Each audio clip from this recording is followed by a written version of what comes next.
to do might be the more difficult thing to do.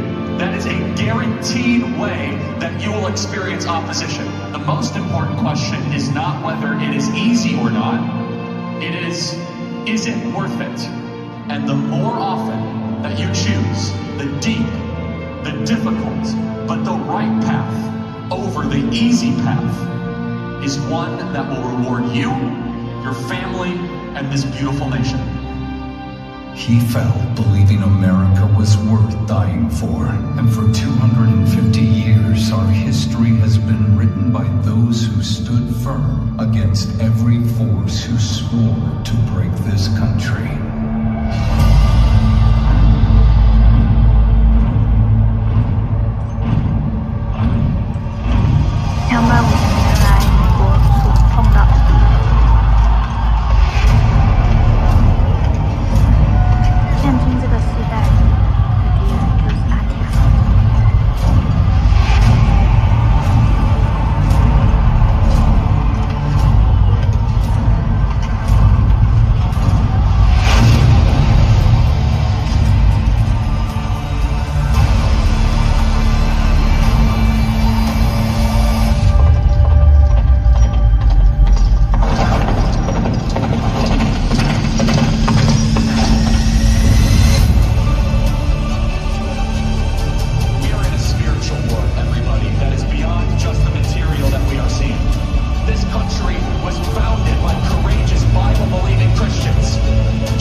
When Turning Point USA was started, I could not have imagined what God had in store for this organization. My political journey was in the midst of the Obama craze in Chicago. As someone who is generally conservative, I realized this generation, millennials, is going to be the most progressive generation in history if we don't do something about this. We're active in about 15 campuses, and we're growing very, very quickly. And keep in mind, this is not just a flash in the pan movement. We're going to become an institution to give them the power and the confidence to stand up and let their voice be heard. I was 18, no idea what I was doing, no connections, no money. We didn't have an office, we didn't have a staff. It was just me just traveling the country doing this pure energy. We are an organization committed to ideas, to principles, not the political parties or politicians. We are in a generational battle right now that the stakes could not be higher. And the experiment and the gift that our founding fathers gave to us can be easily lost if we don't make the proper choices and the right course corrections. That's a lot of people, Utah, I'll tell you what. After Charlie's assassination, we didn't see violence. Instead, we saw what my husband always prayed. We saw revival. You're going to hear what Charlie did, but I'm here today to tell you the why in what he did. The why brought him the courage. The why brought him the wisdom and the strength.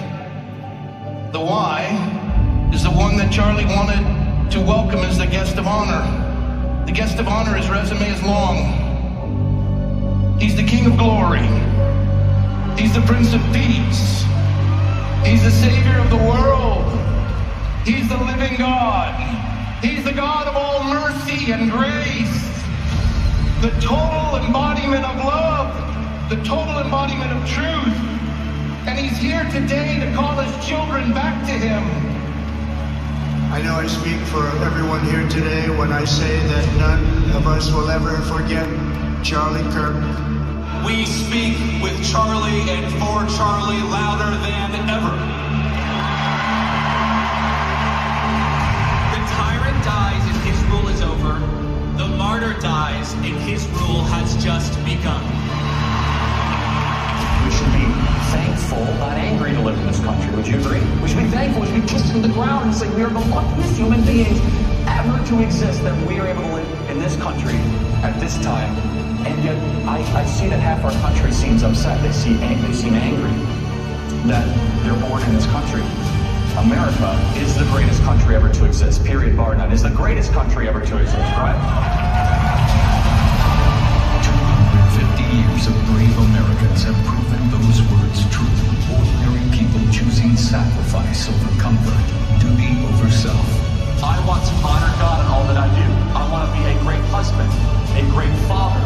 I want to serve this country. I want to try to continue to lead this movement and to speak truth and to never lie. To stop thinking about yourself all the time and instead think about what you should do to help other people and to defend this country above yourself. You still live in the greatest nation ever to exist in the history of the world. There is still so much to be hopeful and to be thankful for. And we have agency. When truth is under attack, America has always answered with voices that refuse to be silenced. Charlie was one of those voices, and now it's our turn to pick up the mic. We have only begun